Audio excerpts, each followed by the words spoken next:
Hey guys, Ben here from Second Dynasty. Looking a little worse for wear perhaps. We don't need the TNG thing on, we're not discussing that in particular today.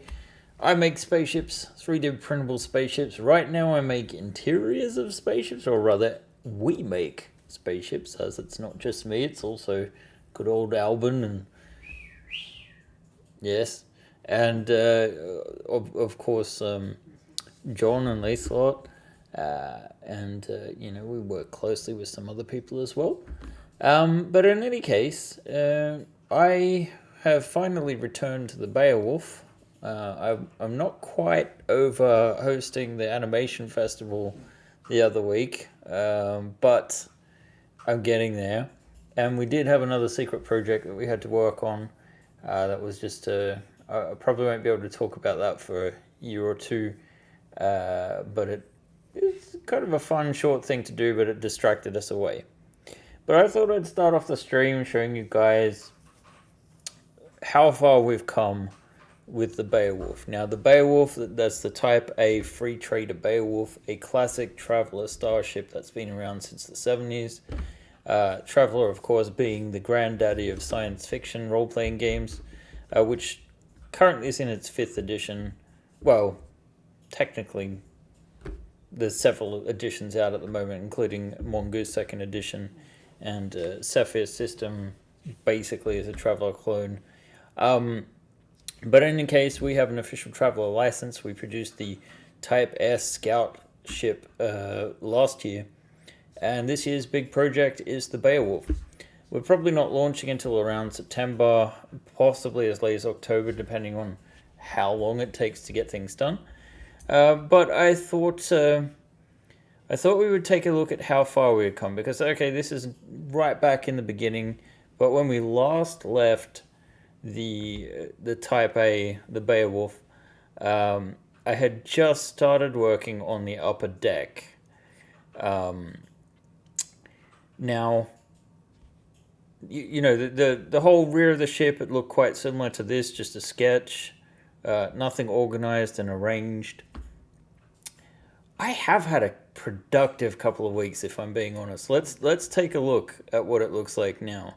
The turret is still like stand-in stuff, but the whole back of the ship was not done before.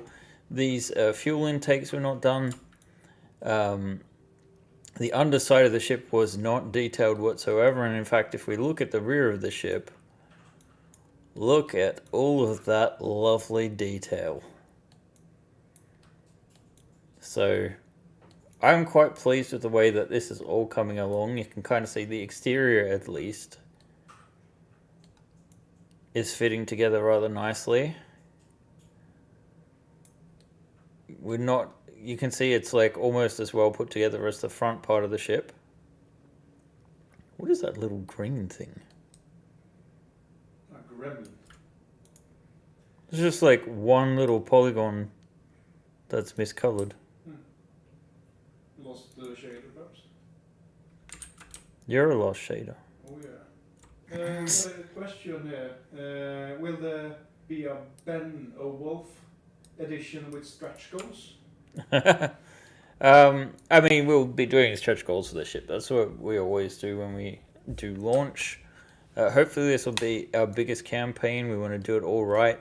That was the theory behind doing mini campaigns in between. I don't know how we're doing time-wise, because it's already May, mid-May, the end of May.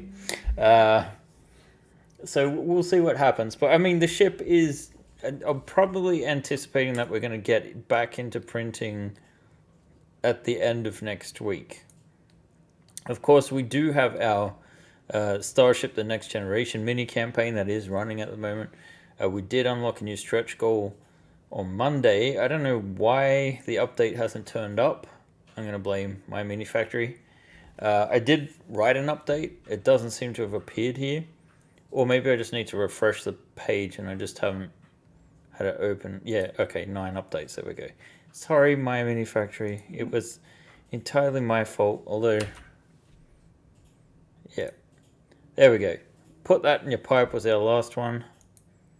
And that was because we are getting pipeless engineering tiles in.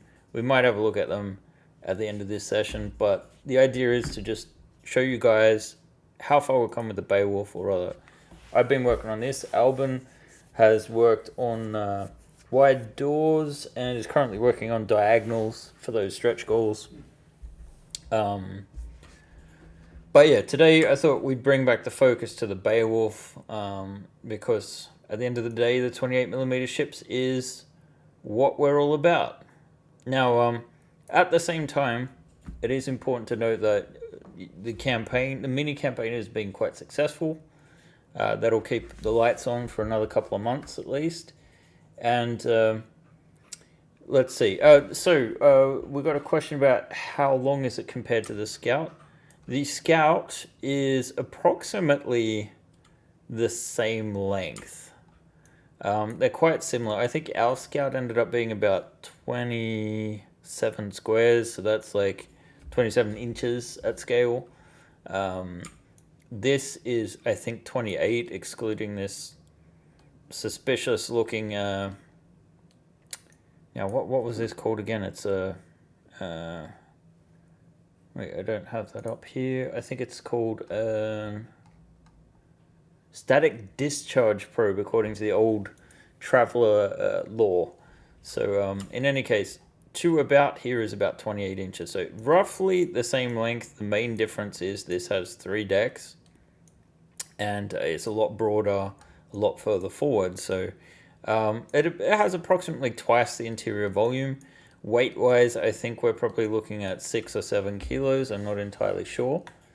But we are getting there. So, I'm going to go out of beauty mode. It's not really Wait. Why can't I... Why is that not working? Ah! What? What is happening? Maya is misbehaving. Okay, I'm gonna go back to a standard viewport. Maya Classic is apparently stuck in... well, this won't do either. Let's see, why is it stuck in full screen? Isn't it control space to move between? Control space. That worked. Huh. But then here it's like...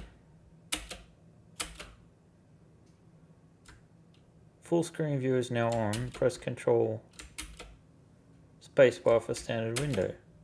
And it is definitely not standard. What the hell, Maya? Alright, let's go to expert mode. That works as well. Dropbox, stop asking me. You know what, I'm gonna pause Dropbox. Great, it's not working either, as it's supposed to. So, something is going on, guys, sorry about that. Hopefully it's not gonna bother us too much. Yes, Maya, the old bat, is crazy once again.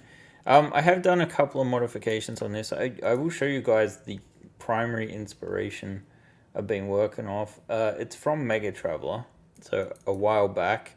These are just some desktops that I've seen, but yeah, essentially this is the sort of base art. I'm not sure if it was specifically the same guy that did the designs. I based the Type S off, so I wanted to sort of create, you know, the T5 Traveler deck plans. We can look at them.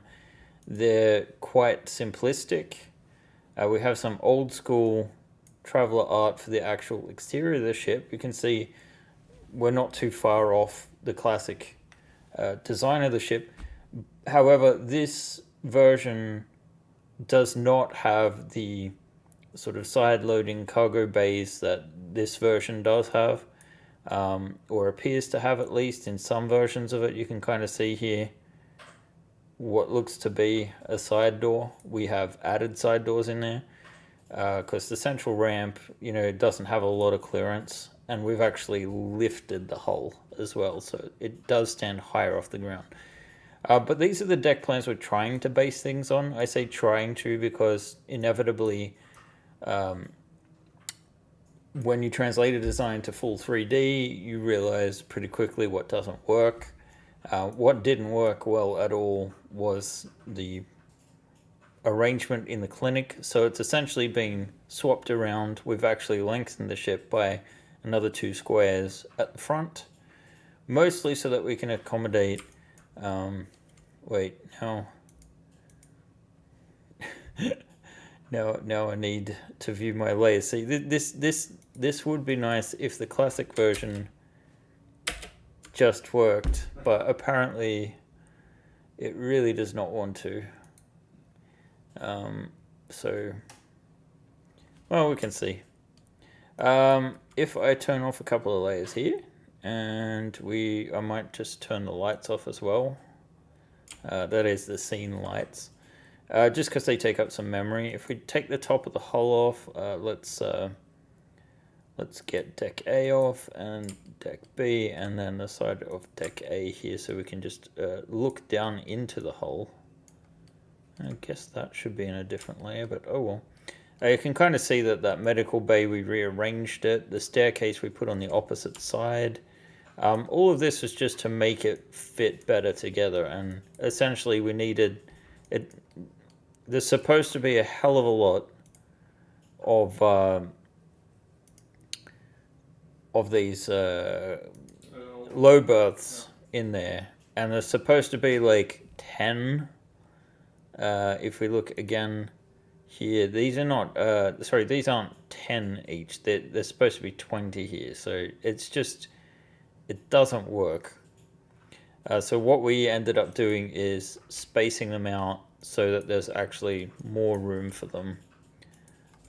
and you can kind of see down here into the hull our alternative deck plan. This is old news, of course, just rehashing what we already had, and there's a couple of bits and pieces in here that I need to tidy up. But the main work that we have been doing recently is working at the end of the ship, so I'm just going to turn these layers back on. I still need to put the walls on in the interior, but the major difference here is uniting the exterior hull with the upper deck here. And then I kind of realized in the process that even though I could get this content printable in a day, I'd say it's close enough.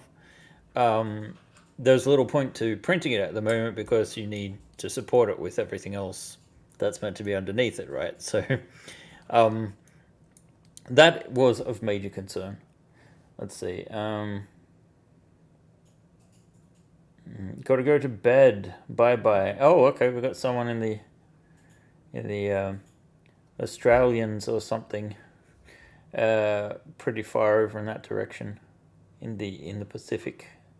Let's see. Should be bigger than the Scout, but good question. Volume-wise, it should be about double the size of the Type S. I mean, yes and no. Thing is, the Traveller deck plans, even Mark himself, Mark Miller, the creator, has said they're, within 10% of, what's on paper.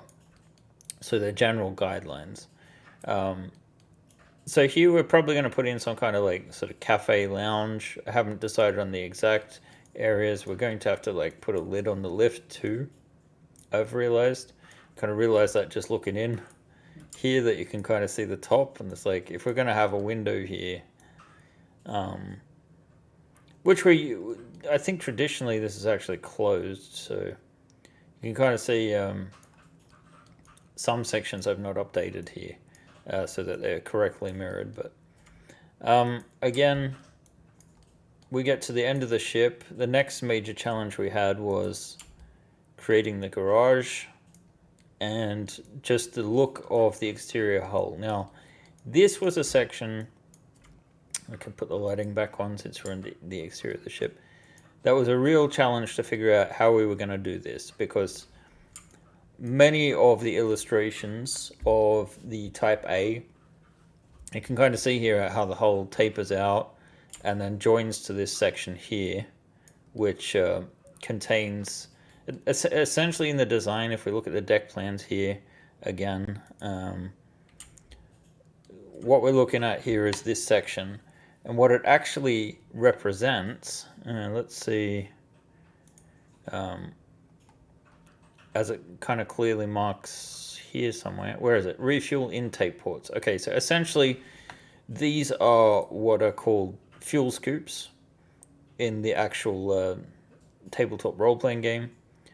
And normally they're just represented by these lines in a bunch of different designs. Like if we go back to the free trader here and we look, you can see there's just these lines here, right? With very little consideration, because obviously a lot of this was ink art. You didn't need to have the details we need to have with a physical 3D model. But I had to put some thought into actually what these sort of ribs were functionally. So if we turn off the lights, we can actually see they have more form now than they had before.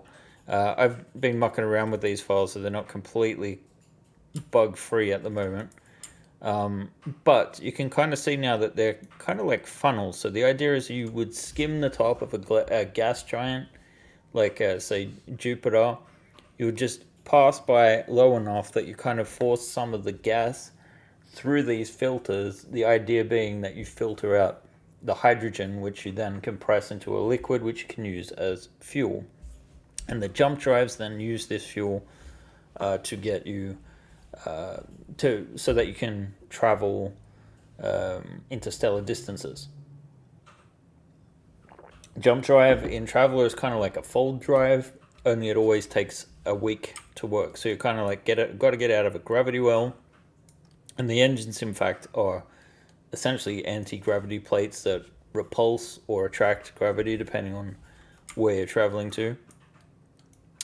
So they're not like conventional rocket engines, which we'll see in engineering in just a minute.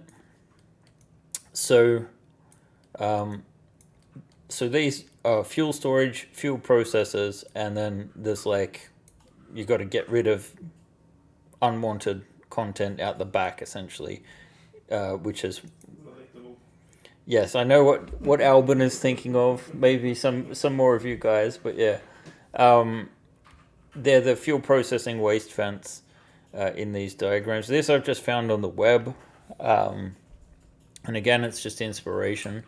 The art from T5, we actually have it up right here, and this is relevant. This is the statistics for the Type S and the free trader. These are Ian Stead's versions. But they're technically, they give a vague idea about the layout of these ships, but the deck plans for T5 do not match up with these ships.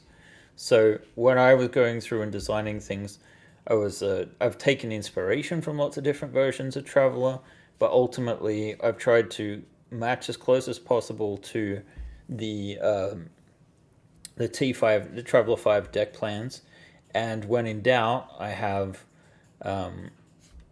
looked to previous editions for inspiration, mostly with the I think the best Traveller art was probably around the Mega Traveller age in the sort of 80s, with some beautiful ink work, and yeah, so there is some interesting stuff here that kind of doesn't match up with the deck plan, so like the Traveller can contradict itself. And I mean, this looks like Greek if you're not familiar with the game, and even compared to Mongoose Traveller, which is the versions I've usually played, this is a lot more, shall we say, crunchy. But my point was that we had to figure out how these would be represented in 3 dimensions, which I feel like we've done fairly well, making them this sort of funnel stuff, and then the idea being that, you know, the fuel would be compressed. The gas needs to be compressed, so you would be flying at high speed, the gas gets compressed into the vents, much like air gets compressed into a jet engine, only in this case, you're compressing it and then filtering it. And then the magic of high technology takes over, apparently, because, I don't know, friction and hydrogen don't seem like good matchups. So we came to a compromise where a lot of... Yep, I thought Maya was about to crash there. We came to a compromise where I thought that there is some art where essentially there is no transition here. Like if we look at the top deck here, see, it's very vague and doesn't really show us at all what we're working with. So it's always a challenge to wonder how this triangular section gets from a flat triangle here to this curve over here. And that can create a lot of ugly geometry. So what we've just chosen to go with, or rather what I've chosen to go with, is just to have this like literally be a flat section where essentially these are literally tanks attached to the side of the ship. And I feel like this not only looks really cool, and you know, we're not really creating any more drag than what we've already got with this configuration. But it does, well, I mean, there is some drag there, but I think it still looks loyal to the existing artwork. And I think it came together quite nicely. The major difference with the exterior that I've done is, if we look at the side panel here, the altitude control thrusters, what I usually call RCS, the reaction control system. Here on the nose of the ship, we have 4 on this side. You can just barely see them down there. And then at the rear of the ship, only 2. So the major change that I made there is I just added a second set. So if you've got 4 RCS thrusters at the front on one side of the ship, you want to have 4 on the opposite side of the ship so that you can correctly maneuver it, right? And then assumably these would actually be angled slightly different, so you can control things, or even have more like Star Citizen style thrusters that can actually, gimbal. In any case, I try to put a little bit of thought into the designs, because, or to consider like what the function of different forms are, because it just increases the believability of the ship, right?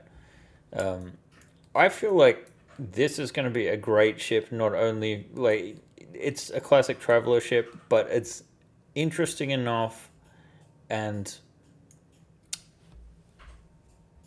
generic enough that this ship would feel at home in maybe the Star Wars universe as well as the Traveler universe, or Star Trek, or a different ship. That sort of thing. Anyway, we have a few challenges at the back of the ship. One has been detailing the hull and where we're going to place the landing gear. And the overall length of the ship I increased another 1/2 inch, because when I did put this garage on the back, and if we look at the general diagrams here, the ceiling's actually very low here. The garage is angled in such a way that you can barely fit anything in it. So this garage, if I just move aside these pieces so we can kind of see inside. If we look at the original deck plans, it is just really 4 squares by 2 squares, which are kind of slightly spread out and a bit angled, right? Maybe slightly longer than 2 squares long. Here I've actually gone 4 squares, which is the same, but by 3 squares, just so that we've got a bit of extra room with that angle so that you can conceivably fit the air raft in there, and that there's actually enough room that it'll be a squash, but you could still actually get into that vehicle and use it. So that was the major consideration there. And then we've had some suggestions, well, you could extend this, and that could be an ideal stretch goal actually, that you just would replace the end of this with a larger air raft, well, they say garage, but I guess it's more like a hangar technically if it's a flying vehicle. Let's see. The sharp, more easily manufacturable edges on the back of the ship, where aerodynamics matter less, align with my expectations of the ship. You did a good job for believability. Thank you. Always a hard thing trying to make things believable in a functional way. Yes. And the big tricks and takeaways I have from that is, if you have large surfaces like this, you want to do stuff like use ladder rungs or something that even just having this very simplified miniature in helps you understand the scale of the ship, right? And I think the ship's about 40 meters long, if I'm not mistaken. I could get out the calculator actually. Let's do that. So if we've got 28 squares times 1.5, because each square is equal to 1.5 meters, we've got a 42 meter length, and then assume that we're about 45 meters after you get this wackadoodle antenna in place. And I'm assuming that the old materials are not counting this. We can't see it here, but it's clearly in the image there and in the side view here, even though it's been cut off. And I mean, there are things with this design that lead me to believe that, maybe a couple of layers in Photoshop actually got deleted in that here. I think they call it the landing pad, for example. So these have been the basis for what I've been designing. I've discussed with Mark the major changes in the front. I haven't discussed the changes in the back, but there are a few things to take up. The main thing being that technically, if you look at these designs, right, these thatched or diagonal sort of squares indicate machinery. So the lower engineering section is for power, and then you have the upper section, which is for your jump drives and your maneuver drives. Now, I thought when I started building out the interior, let's take off the top,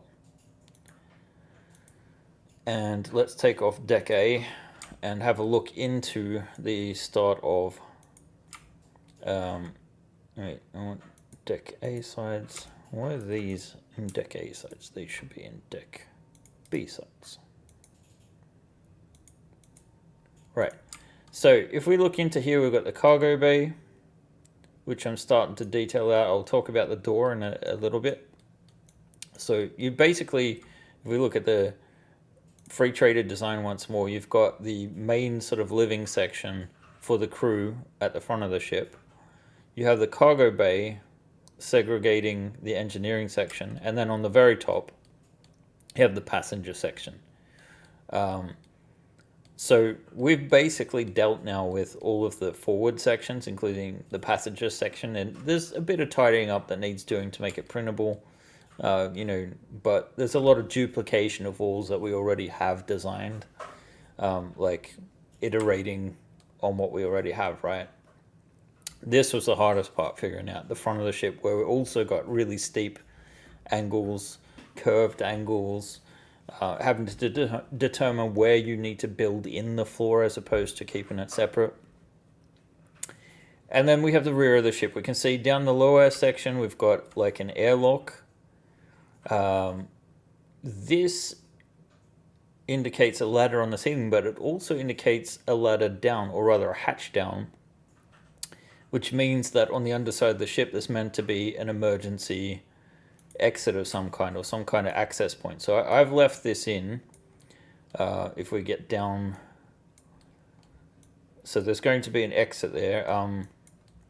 Let's just turn off deck B and have a look down into the very, very base of the ship. So it's meant to be landing gear housing, and I have changed this slightly because I felt that having this space between the landing pads and the wall made no sense. It would make sense to have the landing pads, aside from the fact that the ship would be more stable with the landing pads moved like half an inch or half a square back towards the bow of the ship. It would actually make for the, it being more stable. We don't need the rear landing pads to be out that far.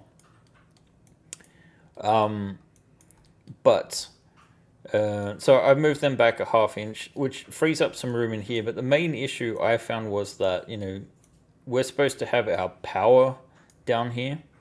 And I thought this would be a hell of a lot of machinery. But again, if we look at the T5 stats for the Type S and the Type A, the Type S is 100 tons. The Type A is 200 tons. The Type S has, I will highlight it here because it's hard to see. It has a maneuver drive with a rating of 2 Gs with a weight of 2 tons. And each ton is essentially 2 squares. So 1 square on the grid represents half a ton of weight, essentially. So for those maneuver drives, you would expect a total of 4 squares on the ship to represent the drive cones. Again, the maneuver drives on these ships are basically anti-gravity. So it's kind of like in Star Wars how they have repulsors, which for some reason they don't use for acceleration. Or maybe it's just that, they make the ship lighter to go quicker or something. I don't know. Anyway, it's space magic. It says we have a jump drive 2 at a weight of 10 tons, which is 20 squares. We had to make some compromises when we were designing the Type S because it's a very, very tight space. And and we have a power plant A with a weight of 4 tons. So if we look over at the type A, we have a maneuver drive, a jump drive, and a power plant that are all rated A, but essentially are 1G, jump 1, and the equivalent power generation. If we look at the tonnages, though, it's exactly the same. So essentially, the Scout goes twice the speed of the Type A because it has half the weight. But essentially, the machinery is the same. But if we actually count all the squares out, it's kind of slightly off. Now, in the past, when I was discussing the Type S with Mark, it was, implied that this isn't necessarily physical machinery that takes up all that space or tonnage, but rather like it's area dedicated to it. So it's not just the machinery itself, but it's all like the piping, the cordage, the I don't know, all of the associated electronics and where it's bolted down to, the sort of like all of those sorts of components. So when it comes down to it, this essentially has the same power supply as the Type S, and we're left with a considerable amount more space in here, not to mention the fact that we've extended it back slightly. Now, there is barely any more floor space in here, but here on the actual designs, they've put, these represent the maneuver drive, and there's 1, 2, 3 half tiles, 1, 2, 3 half tiles. So that's like the equivalent of 3 tiles, and then they repeated that here. So actually, they've got more dedication to the engines than were needed. And drives, there should be 10 squares on each for the jump drives. And there's actually, let's see, 9, 10, 11, 12, 13, and then a couple of halves, so say 14. So there's like an extra 4 tons there, more than what are needed. So technically, these deck plans could show what you would need if you had upgraded your jump and power systems to the equivalent of what you would need for to basically get the Beowulf up to the same speed as the scout ship. So same with the tonnage for the cargo hold. It all matches pretty much with what you would expect, and our model is going to be very close to the tonnage in the statistics. So hopefully that wasn't too boring to go over, but it's kind of necessary back story to share the information with. We have this little airlock. We've got our semiotics in here saying this is the symbol for engineering, right? The engine compartment, drive compartment. This is a symbol for airlock, or also a sort of that the door is an airlock in a sense. So we have this small airlock in the compartment. I've designed it mostly around here, so you should be able to get one of our miniatures inside of that if you wanted to. I'm considering putting some suit lockers here to fill the space. I know it's not actually in the original version. One thing I'm debating too is whether or not these landing gear sections actually need to be as deep as they are. If we look in the T5 deck plans again, down at the bottom, you can see that the lower drive compartment is ridiculously small. So there's 1.5 meters of clearance there, and there's supposed to be a control panel in there. So I mean, we have solved that already by making the ship taller. And we made it longer because we wanted to preserve the overall shape. We thought it was less important to be accurate to what the traditional length of the ship is, which is 25 squares, and more important to give it the appearance of a Beowulf so that people were getting what they expected. You need space around to access the plant for maintenance. Take a look at how much space there is around the engines, generators in a real ship. I agree with that. 100%. The only thing is, and this will be annoyingly tight to get into, but this is not necessarily the final position. I don't think it's right if you're going to have a fusion plant that you should have separate units in a ship that small. We can't move the engine housing here, and there is not a ton of room here for this power plant. We could centralize it here so it sits in the middle, but again, if we look at the deck plans, which I'm trying to stick to as much as possible, we have like a power control panel there. So since this was slightly longer, it made sense to get it in here, and then I was thinking of putting a bit more piping and machinery behind there. Maintenance, sure. It's less of an issue when you've got a ship that's in zero gravity where you can just turn the gravity off. So I agree. It's not an ideal solution, but it's also a compromise trying to keep the deck plans as close to the original designs as possible. Okay, what's this? There are plenty of engine section tour videos on YouTube. I'd recommend the ones of Chief Maycall's channel. Do you mean engineering on actual ships? Or do you mean that someone's done like a Beowulf engineering section? Need a glass window looking into engineering so you can reenact Spock's death scene from Wrath of Khan. Khan! Yes. Do iris doors need adjacent walls to retract into? Oh shit, you're right. But you know what? This is also a stupidity on this design. Because I'd agree with you there. Like, it's not ideal.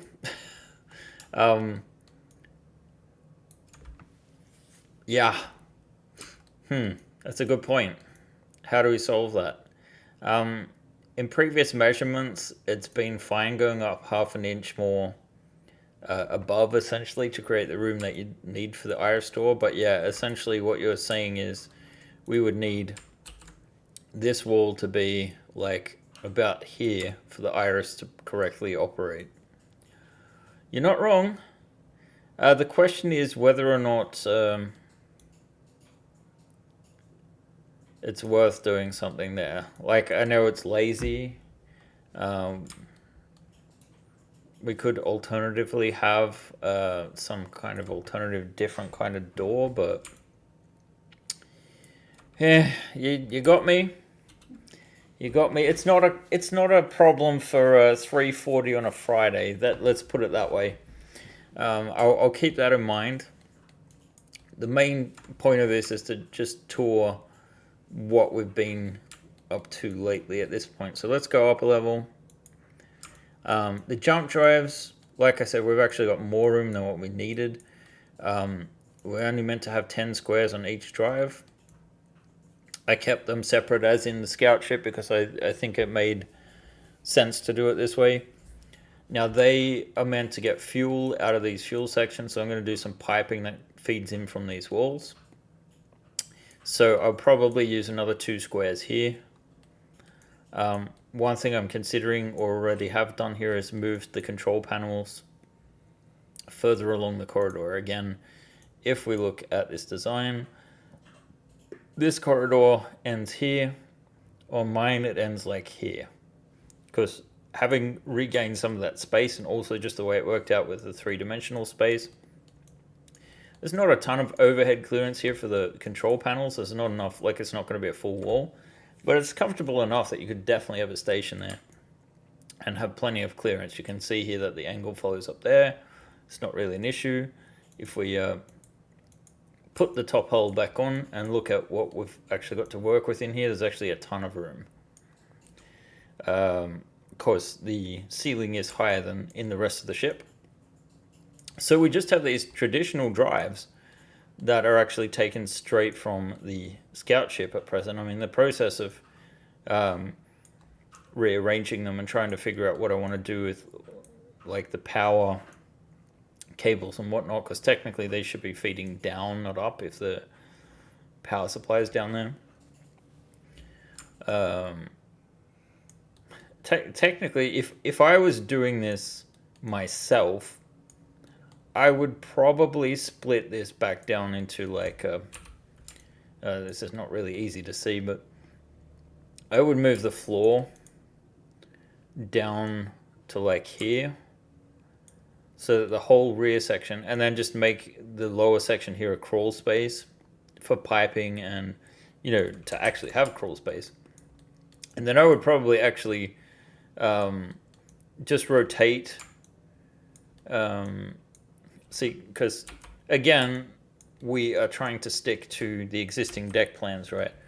But I think it would be more practical, and this is something you could probably do, that you would just arrange it so that the jump drives essentially sat in this corner, something like that. You still got room for your main drives there, and then you would just have move this back one, so it's like there, and then you could have your actual main power supply here in the middle. So you would have two jump drives on either side. The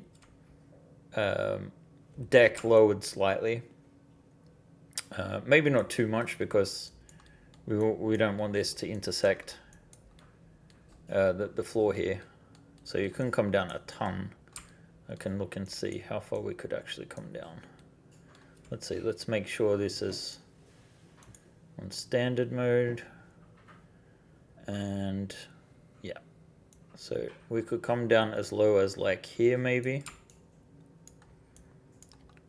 So there would be a bit more clearance. Actually, you know what? You wouldn't even need to change the height. That's how much room we have in here. You just need to rearrange things so that essentially your power plant sits between the maneuver drives, and that you don't have this access point here. You move it forward a bit more, or put it off to the side. So here I'm going to have like a door that opens up, and then you've got like an emergency escape hatch, essentially. We could also have like these compartments for the landing gear be less. So essentially, yeah, you could just rearrange this entire engineering section and be able to fit everything into one level almost. So that is partially thanks to the fact that this is slightly longer. Like again, we would have a half tile here. Let's see. The computer console could totally be in one of those cubbies beside the airlock. Different style of door for engineering, for con, window dressing, screen door, stretch goal. What is it, an Irish sub? All good, mate. It's looking fantastic. Could there be an alternative where they turn the jump drives first 90 degrees? That's already going to be possible. We could do it as a stretch goal to make it look a bit nicer, maybe. But I don't know that it's going to be necessary. It might, because we still need to figure out what we're doing with this wall here.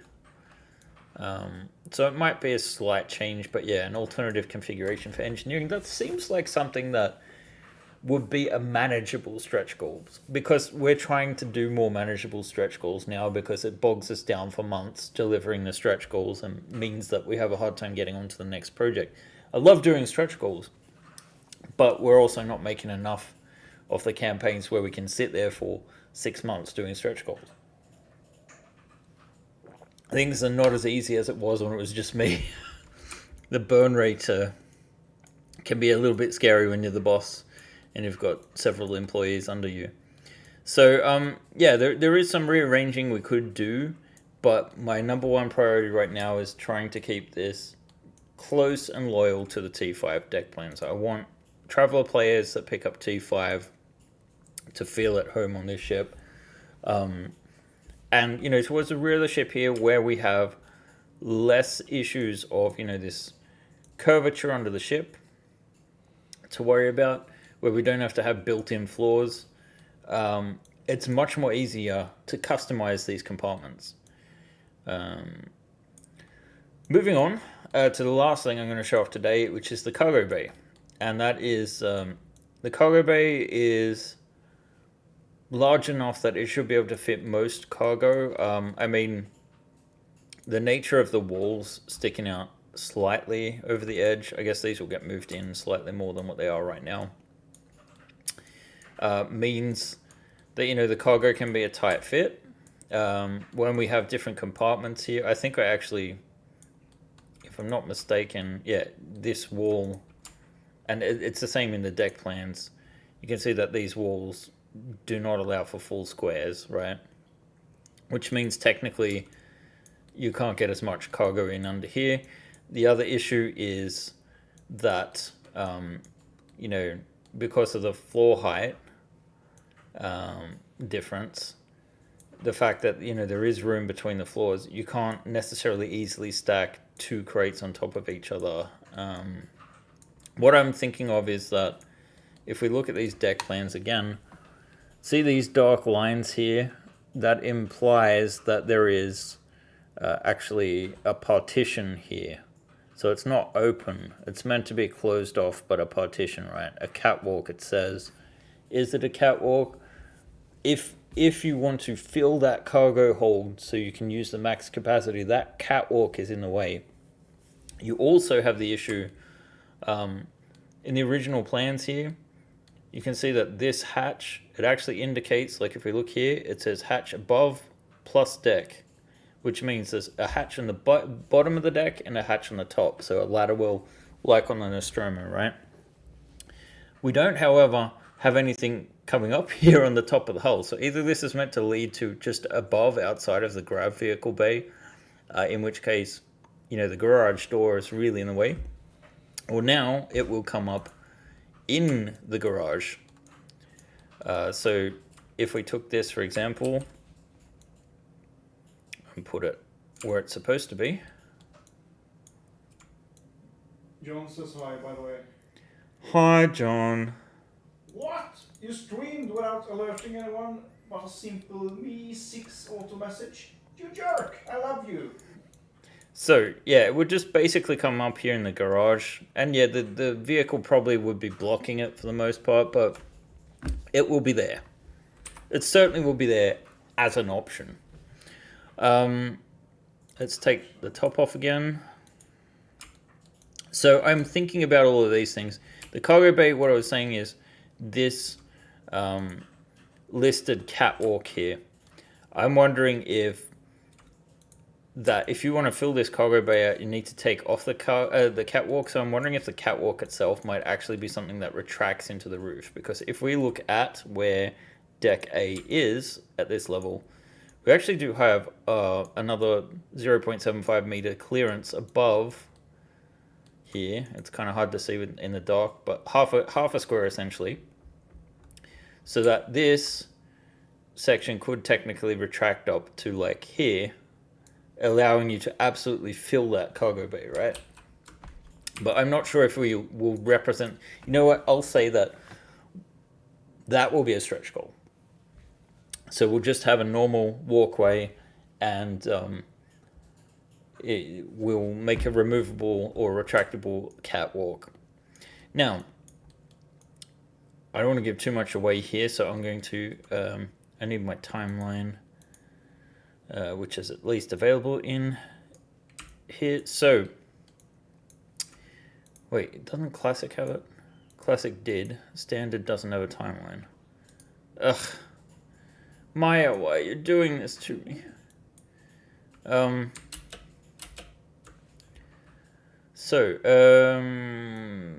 Display, maybe we can find it here. It's not heads up display though, is it? Windows. Maya Classic. Can we reset this workspace maybe?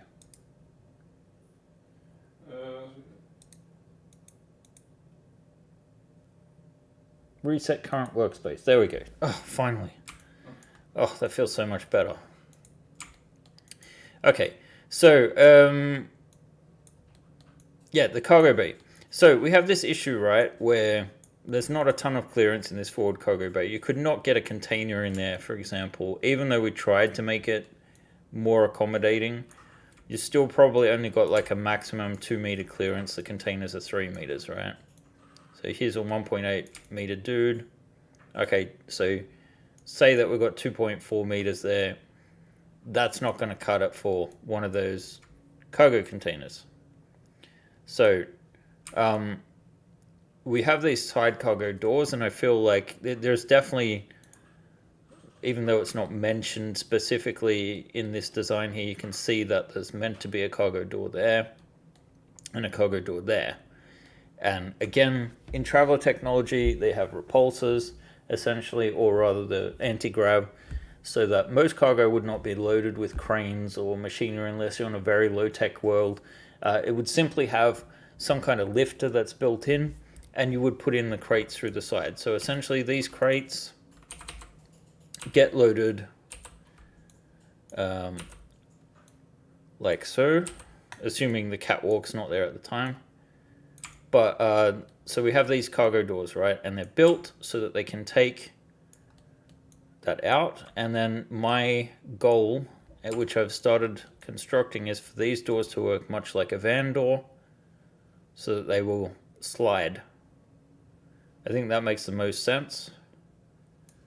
Mechanically, I'm still trying to figure it out. The same as with the ramp. I've left the ramp to the last minute. And the landing gear will also be last minute. Simply because I need to technically figure out what's best. Again, the landing gear, we're not going to make functioning landing gear this time. You would need to be lifting the ship. The ship's going to be at least 5 kilos. You're basically going to want it to either be no landing gear and be supported by some kind of cradle, or landing gear down. So we're just going to do 2 versions. A lesson learned from last time. The Type S landing gears were just a little bit too flimsy. So yeah, those are the things I've been working on. My chief goal now is going to be getting the bottom layers all done. I mean, I've probably got another 6 weeks left on this ship. Maybe 5 if I'm lucky. Maybe even less, depending. I think it's coming together. This back end came together a lot faster than I thought. I've only honestly had about 6 full days on it since I got back from the festival. So that was 2 weeks ago. I think I've made some pretty solid progress.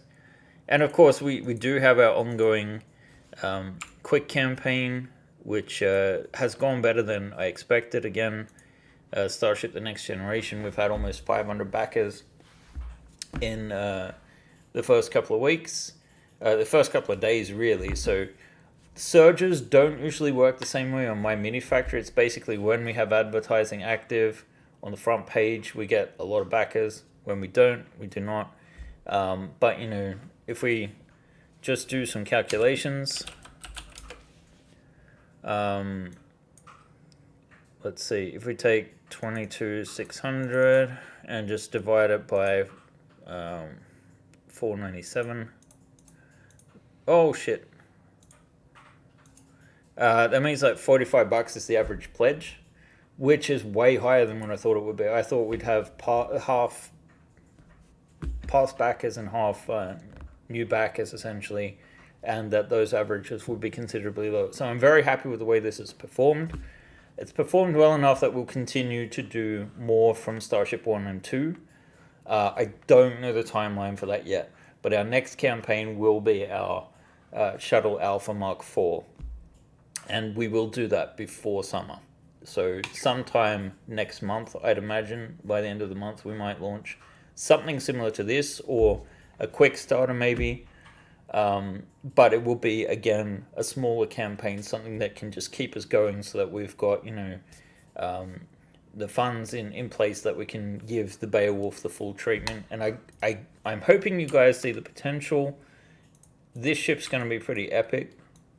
Size-wise, it's not quite as long as the Cerberus. Sorry, not the Cerberus, Cerberus is a similar length, but the Chimera. But it is pretty close. And it has a lot more volume, I think. overall. So I'd say 5 to 6 kilos. I think Cerberus, Chimera is like 5 kilos. So let's see. Any final questions before we round up? Yeah, there was this quick question from JTS. He's turning in late, but he had a quick question. What will the dimensions of the Beowulf end up being? We actually went over this in the start of the session.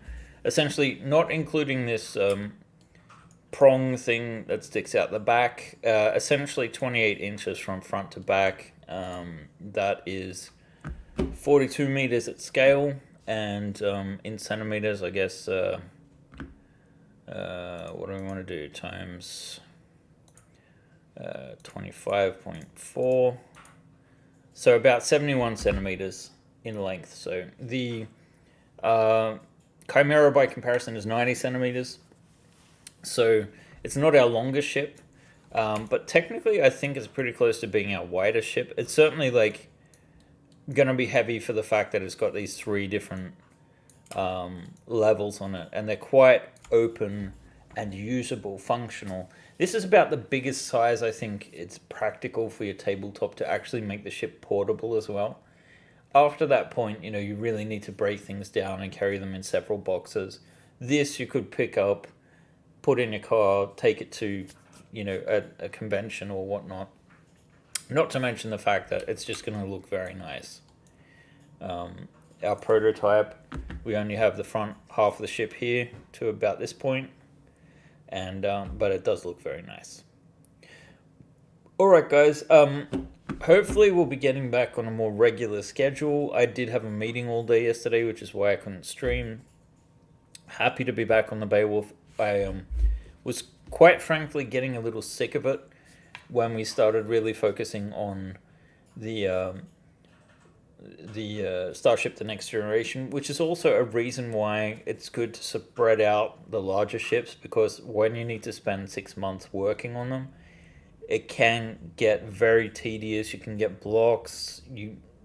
But if you have a couple of weeks off from it, and you can come back and get that inspiration back again, which is what I found working on this with a real second wind, especially working on this rear section where it came together very, very nicely, I feel. We got some really nice lines, and I'm looking forward to seeing how this prints. But I kind of want to figure out first how we're mechanically getting this door to work. And I mean, we do have, I do have the tracks sort of in place, figuring that out. So I'm quite close to something like this that would slide, and then you have an attachment on the upper section as well.